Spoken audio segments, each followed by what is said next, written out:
Welcome to the Diploma in Computer Based Accounting. අපි next lessons වල Adobe Flash වලින් වැඩ කරන හැටි කරා. අපේ subject එකේ ඊළඟ part එක මම කලින්ම කියලා තියෙනවා ඔයගලන්ට මේකේ parts දෙකක් තියෙනවා Adobe Flash සහ Adobe Photoshop. Adobe Flash කොටස අපි සම්පූර්ණ කරලා තියෙනවා. ඒකට mid term test එකක් අපි කරලා තියෙනවා. අද ඉඳලා මම පොඩි lesson materials වලින් video lesson materials වලින් මාසයක් ඇතුළත ඔයගලන්ට මම කියලා දෙන්නම් කොහොමද Photoshop වලින් අපි වැඩ කරන්න කියලා. ඔයගොල්ලෝ දැනටමත් දන්නවා ඇති Photoshop කියන්නේ මොකක්ද කියලා. Photoshop වලින් සාමාන්‍යයෙන් වෙන්නේ picture editing සහ මොකක් හරි අපිට creative දෙයක් හදන්න පුළුවන්. මේ සබ්ජෙක්ට් එකට Photoshop එන්න හේතුව අපි ඊළඟ සෙමිස්ටර් එකේ වැඩ කරනවා වෙබ්සයිට්ස් ක්‍රියේට් කරන හැටි. සහ ඔයගලන්ට මේ සබ්ජෙක්ට් එක උනත් ප්‍රසන්ටේෂන් එකක් කොහොමද ලස්සනට හදාගන්න කියන එක තමයි බේසිකලි වෙන්නේ. එතනදී අපිට ඉමේජ් එකක් අරගෙන ඒ ඉමේජ් එකේ තියෙන විදිහටම යූස් කරන්න නැතුව අපිට අවශ්‍ය විදිහට ඒක පාවිච්චි කරන්න පුළුවන් විදිහට තමයි මේ සබ්ජෙක්ට් Photoshop යූස් කරන්න පුළුවන් වෙන්නේ. ඔයගොල්ලෝ දැකලා ඇති වෙබ්සයිට් එකකට නම් වෙබ්සයිට් එකට ගත්ත ඉමේජ් එකක් හරි අපි කැමරාවකින් ගත්ත ඉමේජ් එකක් හරි එහෙම නැත්නම් අපි ඩවුන්ලෝඩ් කරගත්ත ඉමේජ් එකක් ඒ විදිහටම දාන්න අවශ්‍ය වෙන්නේ නැහැ. Photoshop knowledge එක තියෙනවා ඔයගලන්ට අවශ්‍ය විදිහට ක්‍රියේටිව් විදිහට ඒ ඉමේජ් එක අපිට පාවිච්චි කරන්න පුළුවන්. ඒක නිසා අපි Photoshop මේ සබ්ජෙක්ට් එකේ මේ සෙමිස්ටර් එකේ අපි ඉගෙන ගන්නවා. ඒක අපිට ලබන අවුරුද්දටත් මේක වටිනකමක් තියෙනවා. දිගින් දිගට මේක වටිනකමක් තියෙනවා. right මම මෙතනදී පෙන්නන්නම් කොහොමද Photoshop වලට ඉස්සෙල්ලාම ඔයගලන්ට Photoshop කියන software එක install කරගන්න ඕනේ. Adobe Flash එක්කම Photoshop software එකත් ඔයගොල්ලෝ ගොඩක් වෙලාවට install කරගෙන ඇති.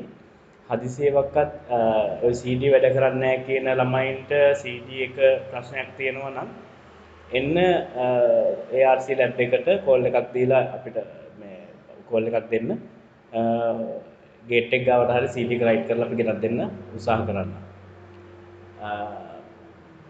ඒක නිසා software ප්‍රශ්න තියාගන්න එපා. පුළුවන් ඉක්මනට software එක install කරගන්න.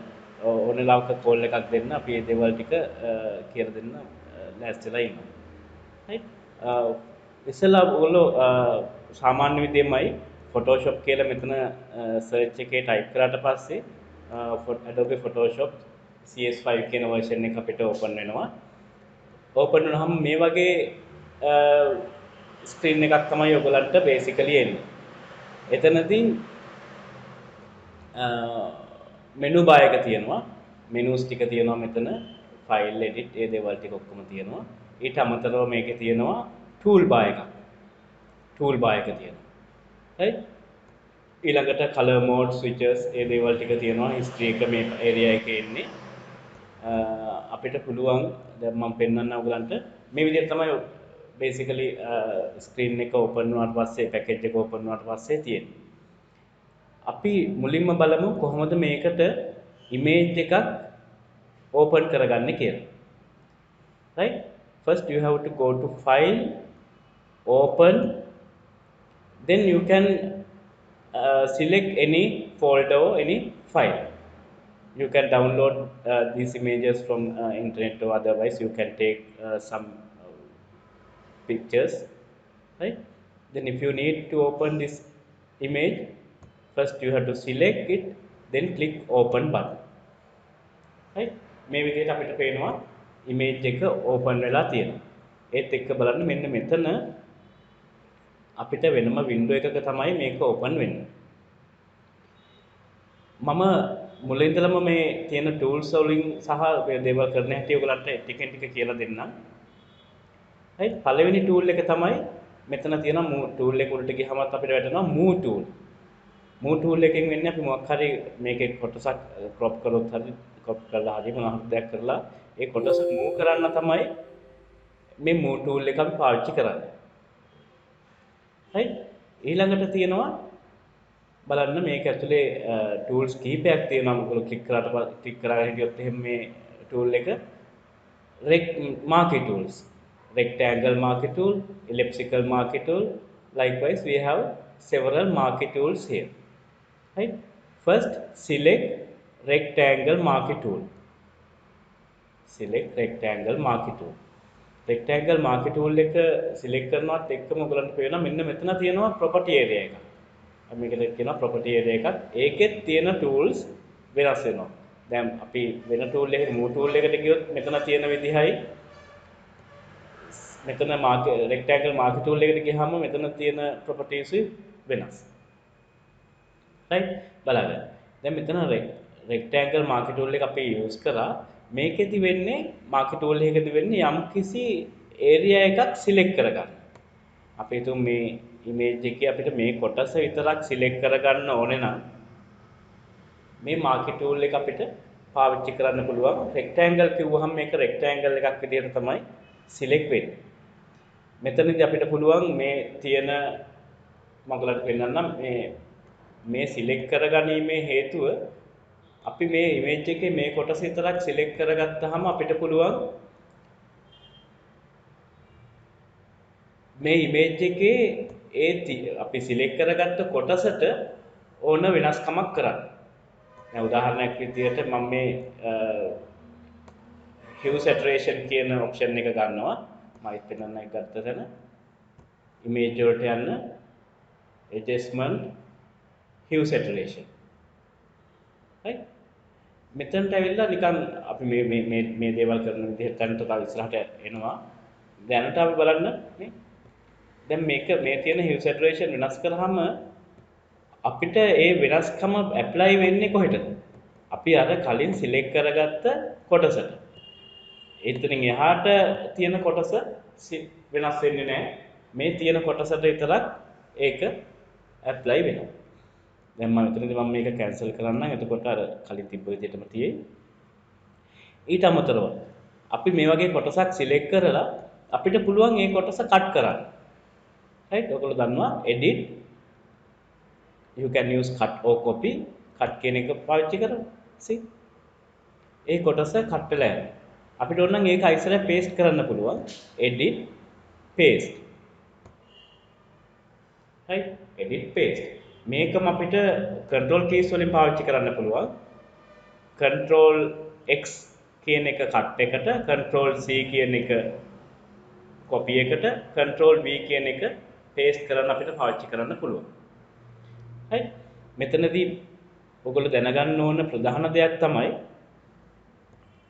දැන් මම මේක area එක select කරා, මේක cut කරා, අයිසරයක් paste කරා. right මේ අවස්ථාවේදී මේ තුල වෙලා තියෙන දේවල් අපි බැලුවොත් එහෙම මේකෙන් එන ඊළඟ දේවල් ටික බලන්න Windows වලට ගිහිල්ලා ඔයගොල්ලෝ මේකේ layers කියන එකට යන්න. Windows layers. එතන තියෙනවා කලින් අපි open කරගත්ත image එක තමයි මේ background කියන්නේ. දැන් අපි ඒකේ කොටසක් cut කරලා ඒක අයිසරයක් paste කරා. එතකොට ඒ අලුත් image එක ඇවිල්ලා තියෙන්නේ layer 1 කියලා. අපිට ඔන්න මේ layer 1 එක අර flash වල වගේ rename කරන්නත් පුළුවන්. right rename කරන්න පුළුවන්. ඔයගලන්ට අර flash වල අදකින්ම තියෙනවා මේ layers එන්නේ එක පිට එකක් උඩ එකක් එන විදිහට layers කීපයකට ගන්න පුළුවන්. right basic layer එක තමයි background layer එක කියලා තියෙන්නේ. ඊට අමතරව විශේෂයෙන්ම ඔයගලන්ට අමතක වෙනවා නම් ලියාගත්තත් කමක් නැහැ. විශේෂයෙන්ම වටින tool දෙයක් තමයි දැන් මේ වගේ වෙලාවක අපිට මේ කොටස move කරන්න බෑ. move කරන්න ටිකක් අමාරු බැරිම නැහැ. move කරන්න move tool එක use කරලා අපිට move කරන්න පුළුවන්. මේක අපිට resize කරන්න, මේ දේවල් කරන්න චුට්ටක් අමාරුයි. ඒකට හොඳට මතක තියාගන්න Photoshop use කරද්දී ඕන computer එකක ඕන තැනකදී ඔයගොල්ලෝ මතක ඇතුව computer එක ගත්ත ගමන් write down කරගන්න මතක වෙනවනම් මේ move tool එකට ගිහිල්ලා move tool එක select වෙලා තියෙද්දි බලන්න මෙතන මම කියන properties තියෙනවනේ. හොඳට මතක තියාගන්න මෙතන මේ auto select කියන check box එකයි show transform auto select කිව්වට පස්සේ මේකේ අර layer එක auto select වෙනවානේ. දැන් මම background layer එකට ඕන නම් background layer එක select කරනවා. මේක ඕන නම් මේක select කරනවා. දැන් මේ තියෙන layers automatically click කරපු සැනින් select වෙන්න තමයි මේ check box එක දාන්නේ. ඊට අමතරව තියෙන අපිට show transformed controls කියලා. මේ tool එකේ ඉන්නේ මේක ටික් කරාට පස්සේ මේ තියෙන image එකේ boundary lines mark වෙනවා.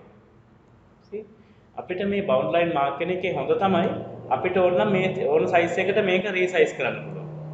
පොඩි කරන්න පුළුවන් image එක, තිබ්බට වඩා ලොකු කරන්න පුළුවන් image එක. මේ boundary lines මේ මැද එක වගේ අරගත්තට පස්සේ ඕන නම් මේ අපිට පුළුවන් මේ තියෙන පැත්ත වෙනස් කරන්න. see දැන් එක පැත්තක තිබ්බේ සම්පූර්ණයෙන්ම අනිත් පැත්තට අපිට move කරන්න පුළුවන්. ඒ වගේ දේවල් කරන්න නම් මොකක්ද අපි කරන්න ඕනේ? show transform control කියන එක ක්ලික් වෙලා තියෙන්න ඕනේ. ඊට අමතරව මම තව දේවල් කියලා දෙන්නම් මේකේ. දැන් මෙතන පොඩ බලන්න මේ මම හදනවා මේකේ. see දැන් මේකේ මම සම්පූර්ණයෙන් පැත්ත මාරු කරා. පොඩ්ඩක් අපි හදමු මෙහෙට. මේ කෝණ පොයින්ට් එකකින් ඇදලා අපිට ඒකේ පැත්ත මාරු කරන්න පුළුවන්. දැන් අපි ඉමේජ් එකක් ගත්තා. ඒකේ කොටසක් සිලෙක්ට් කරා. ඒ කොටස කට් කරා, ඉස්සරහ පේස්ට් කරා. ඒකේ පැත්තක් මාරු කරලා දැම්මා. මේ කරපු දේත් ඔයගොල්ලෝ බලන්න මේ ඉමේජ් එකම වෙන්න ඕනේ නැහැ. ඉමේජ් එකක් මේවා සමාන මේ වගේ ඉෆෙක්ට් එකක් ගන්න පුළුවන් ඉමේජ් එකක් ඔයගොල්ලෝ ඩවුන්ලෝඩ් කරලා බලන්න මේ විදිහට හදන්න පුළුවන්ද කියන එක ඔයගලන්ට. මම මෙතන වින්ඩෝ එක ඕනනම් සේව් කරන්න පුළුවන්. මම සේව් කරන්නේ නැහැ. කෙලින්ම ක්ලෝස් කරලා දානවා මේ පොඩි වින්ඩෝ එක. මම ඔයගලන්ට මේකම තව විදිහකින් පෙන්වන්නම්. File open. අපි තව ඉමේජ් එකක් ගමු. right තව ඉමේජ් එකක් ගමු. දැන් ඔයගලන්ට පේනවා මෙතන බෑග්ග්‍රවුන්ඩ් ලේයර් එක තියෙනවා. දැන් අපි මෙතන ටූල් එකේම ගත්තා rectangle marquee tool එක. දෙවනුව මම ගන්නවා elliptical marquee tool එක. elliptical marquee tool එක අරගෙන අපිට පුළුවන් මේක අපිට select වෙන්න elliptically. right කැමති විදිහට ඔයගලන්ට මේ විදිහට image එක select කරලා ගන්න පුළුවන්. right image එක අවන විදිහට අපිට select කරලා ගන්න පුළුවන්. කලින් අපි මේ තිබ්බ image එකේම අපි මේක copy කරලා paste කරා. මම ඔයගලන්ට එතනින් එහාට ගිහලා තව අලුත් දෙයක් කියලා දෙන්නම්. මේකම අපිට පුළුවන් ඕනනම් edit you can cut or copy. කැමති එකක් අපිට පාවිච්චි කරන්න පුළුවන්. ඒක cut කරා කියලා ඔයගලන්ට මේක paste කරන්න පුළුවන් එක්කෝ file new ගිහිල්ලා file new ගියාම අර cut කරපු නිසා automatically මේ width එකයි height එකයි ඒකේ size එකට එනවා. right ඒ තියෙන අපි ගත්ත image එකේ size එකට එනවා. එහෙම නැත්නම් මතක තියාගන්න දැන් අපි හදන්නේ මේ අලුත් window එකක් අලුත් sub window එකක් open කරන්න අපිට මොකක් හරි creation එකක් කරන්න. එතනදී අපිට වෙනස් කරන්න පුළුවන් මේ දේවල් ටික. මේකේ තියෙන දේවල් ටික. එකක් තමයි මේ presets වලට ගිහිල්ලා. මේකේ presets කියලා තියෙනවා default photoshop sizes කියලා තියෙනවා. ඊළඟට අපිට US papers කිව්වට පස්සේ ඒකේ තියෙනවා අර අපි සාමාන්‍යයෙන් අපි යූස් කරන්නේ letter legal size වල letter size වල ඒ වගේ ඒවල size එක තියෙනවා.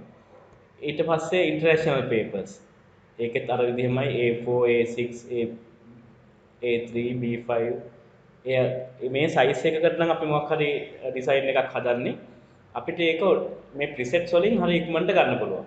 නැත්නම් සාමාන්‍යයෙන් මොකද කරන්නේ A4 කොලේක size එක මතක නැත්නම් අපිට ඒක ID කෝඩුවක් අරගෙන මැන ඒ size එක ගන්න වෙනවා. එහෙම නැත්නම් අපිට A4 size එක මෙතන කෙලින්ම preset එකක් විදිහට දීලා තියෙනවා.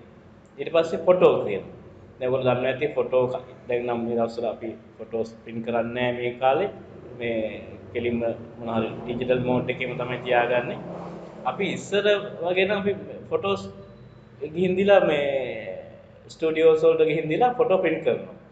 දැන් ඒ වගේ ෆොටෝ එකක් print කරන sizes ඒ standard photo print කරන sizes එනම තියෙනවා. අපි කියනවා මේ 4R කියලා තියෙනවා size එකක්. ඒ වගේ මේ ඒක landscape ද portrait ද ඒ හැටියට අපිට size එකක් ගන්න පුළුවන්. එතකොට ඔටෝමැටිකලි මේ width එක height එක ඒ දේවල් ටික එනවා. right? ඊළඟට වෙබ් පේජ් එකකට හදනවා නම් මේක වෙබ් කියලා තියෙනවා. වෙබ් පේජ් එකකට හදනවා නම් ඒ වෙබ් පේජ් එකට හදන size එකට ඕන විදිහට preset එක sizes තියෙනවා. නේ? අපිට 1024 768 වගේ select කරන්න පුළුවන්. මේ ඔක්කොම නැතුව අපිට කැමති size එකක් තියෙනවා නම් මොකක් හරි ඔයගලන්ට කැමති size එකක් තියෙනවා නම් width එකකුයි height එකකුයි දෙන්න පුළුවන්. ඒ width එක height එක දෙනකොට මතක තියාගන්න මේකෙත් දැන් මේ තියෙන pixel වලින් දෙන්න පුළුවන් inches වලින් centimeters millimeters ඒ වගේ අපිට measure කරන එක මොකක්ද කියන එක වෙනස් කරන්න පුළුවන්. ඊට අමතරව resolution මම මේක ඉස්සරහට ඔයගලන්ට කතා කරන්න resolution කියලා එකක් තියෙනවා. දැන් මෙතන තියෙන්නේ 72. සාමාන්‍ය වෙබ් පේජ් එකක ඉමේජ් එකක් දෙද්දී සාමාන්‍යයෙන් ඒ වෙබ් පේජ් එකට අප්ලෝඩ් කරනකොට කැපැසිටි එක අඩු වෙන්න ඕනේ ක්වොලිටි එක වැඩි වෙන්න ඕනේ. ඒක නිසා සාමාන්‍යයෙන් අපි දෙන්නේ resolution 72 වගේ වෙබ් පේජ් එකකට. දැන් ඔයගොල්ලෝ දැක්කේ නැති මේක අපි කලින් සිලෙක්ට් කරාම ෆොටෝ කියන ෆෝමැට් එකේදී resolution තියෙනවා 300 pixels. ඇයි ඒ? දැන් අපි ෆොටෝ එකක් print කරද්දී ඒකේ image එකේ quality එක හොඳ high quality එකක් තියෙන්න ඕනේ. image එකේ quality එක design වෙන්නේ මේ resolutions මත. මතක තියාගන්න resolutions මත. ඊට අමතරව මේකේ තියෙනවා අපිට අදාළ අපි මොකද්ද කරන්නේ අපි design එක හදලා ඒක print කරනවද ඒක web එකකට දානවද කියන එක මත තමයි මේ resolution කියන එක අපි වෙනස් කරන්න ඕනේ. ඊට අමතරව මෙතන තියෙනවා color mode කියන එක. color mode එකේ bitmap කියන color mode එක තියෙනවා grayscale right ඒ වල එතකොට bitmap ගුවහම බලන්න මෙතන 1 bit වලට එන්නේ. එතකොට capacity එක ගොඩක් අඩුයි. ඒ වුණාට quality එක image colors එහෙම හරි අඩුයි. මේ grayscale එක කියන එක. ඊළඟට සාමාන්‍යයෙන් RGB කියන්නේ RGB colors කියන්නේ basic colors විදිහට අපි ගණන් ගන්නවා red green blue කියන colors. ඒවා use කරනවා නම් සාමාන්‍යයෙන් අපි මේ RGB colors විදිහට හදනවා. දැන් මේ RGB colors වලින් website එකකට වගේ නම් අපිට මේ RGB colors තමයි use කරන්නේ. එතකොට 8 bit එකක් තමයි යන්නේ. අපි එතනින් එහාට ගිහිල්ලා ඔයගොල්ලෝ සාමාන්‍යයෙන් cover page එකක් මොකක් හරි design කරලා එහෙම නැත්නම් leaflet එකක් design කරලා ඒ වගේ දෙයක් කරනවා නම් ඔයගොල්ලෝ අර offset print කරනවා නම් offset print කරනවා නම් අපි මේකට 4 colors වලින් තමයි ඒ offset යන්නේ. එතකොට cyan, magenta, yellow, black කියන මේ CMYK colors වලින් තමයි ඒක හැදෙන්නේ. එතකොට ඒ වගේ දෙයකට අපි කරනවා නම් මේක අපි color mode එක වෙනස් කරන්න ඕනේ. අපි offset print කරනවා කියලා color mode එක CMYK වලට වෙනස් කරන්න ඕනේ. සාමාන්‍ය වෙබ්සයිට් එකක් නම් අපි තියන්නේ RGB colors. අපි මේකට නිකන් ඒ වෙබ්සයිට් වල සාමාන්‍ය pixel වලින් ගණන් හදලා තියන්නේ. අපි මෙතන දෙමු 600යි type කරන්න පුළුවන්. height width එක 600යි height එක 400යි කියලා දෙමු. right එතනින් එහාටත් ගියාම මේ background content කියන එක තියෙනවා. ඒකත් හරි important. මේකේ background color එක by default දෙන්නේ white color. එහෙම වුණා white color දෙන්න පුළුවන්. background color එක මෙන්න මෙතන තියෙන color එක දෙන්න ඕන නම් background එකේ color එක දෙන්න ඕන නම් background color කියන එක දෙන්න පුළුවන්. එහෙම නැත්නම් background color එකක් නැතුව transparent තියෙනවා නම් අපිට option එක තියෙනවා transparent කියන option එකක් තියෙනවා. right දැන් මම මේ වෙලාවේදී white color එක background කරන්නම්. දැන් බලන්න මේ window එක මෙතන තියෙද්දිම මම මෙතන මේ එහයින් තව මේ අලුතෙන් හදන මේක name කරන්න පුළුවන් title එකක් දෙන්න පුළුවන්. අපි එකක් open කරනවා. right බලන්න කලින් එකකට move වෙන්න පුළුවන් අපිට මේක අපි cut කරලා තියෙන දැන් paste කරන්න විතරයි අපිට තියෙන්නේ. right මෙතනට ගියා untitled කියන එක අපිට shift වෙන්න පුළුවන් මේ දෙකට right උඩ click කරන්න විතරයි තියෙන්නේ tabs දෙකක් තියෙන්නේ මේ tab එකට ඇවිල්ලා අපිට පුළුවන් අර අපි copy කරගත්ත image එක paste කරන්න. see copy කරගත්ත image එක අපිට paste කරන්න පුළුවන්. ඒක paste වෙන්න බලන්න background එක යට තියෙනවා අපි paste කරගත්ත එක උඩ තියෙනවා layer එකක් විදියට. right මම කව දැන් මේ move tool එකට ගියාට පස්සේ අපිට මේ background එක අපිට select කරන්න පුළුවන්. මේ background එකට ගන්න පුළුවන්. අපි දැන් අරකින් කොටසක් අපලා මේකට paste කරලා තියෙනවා. right අපි දැන් මේ වගේ දැනකදීම බලන්න මම මේකට බෑග්ග්‍රවුන්ඩ් එකට මේ වයිට් තියන්න නැතුව මට ඕන කලර් එකක් මට මේ ෆොටෝ එක දැන් අපි print කරනවා කියලා හිතන්නකෝ. මේකට මට ඕනේ මෙන්න මේ වගේ පර්පල් කලර් එකක් බෑග්ග්‍රවුන්ඩ් කලර් එක වෙන්න. කොහොමද කරන්නේ? මම යනවා මෙන්න මෙතන තියෙනවා කලර් බොක්ස් එකක්. මේ කලර් බොක්ස් එකක් තියෙනවා. කලර් පැලට් එකක් තියෙනවා. ඒ කලර් පැලට් එකෙන් අපිට මෙහෙම සිලෙක්ට් කරාම ඕන කලර් එකක් අපිට වෙනස් වෙනවා. සිලෙක්ට් කරගන්න පුළුවන්. ඒ අරෙන්න දැන් මම කියවනේ දැන් මට මේ තියෙන කලර් එකම ඕනේ කියලා. මේ තියෙන කලර් එකම ඕන නම් දැන් මේ අපි මේක ඕපන් වෙලා තියෙද්දි කලර් පිකර් එක මෙන්න මේ හරියෙන් නම් මට ඕනේ මේ ක්ලික් කරන්න පුළුවන්. හරි. මෙන්න මේ හරිය මම චුට්ටක් උඩින් ගමු. මේක ක්ලික් කරාම ඒ කලර් එක ඔටෝමැටිකලි මෙයා ගන්නවා. හරි. මේ අරන් තියෙන කලර් එක ඔටෝමැටිකලි ගන්නවා. දාලා ඕකේ කරන්න. ඕකේ කරලා බලන්න අපි උගලන්ට හුරු ටූල් එකක් තියෙනවා. මේ ටූල් සෙට් එකේ මෙතන මේ කොටුවක් වගේ තියෙන ටූල් එක ඇතුලේ තියෙන එක gradient tool තියෙනවා. එතන tools දෙකක් අතරම තියෙනවා. gradient tool and paint bucket tool. අපි මෙතනදී ගන්නවා මේ paint bucket tool කියන එක ගන්න.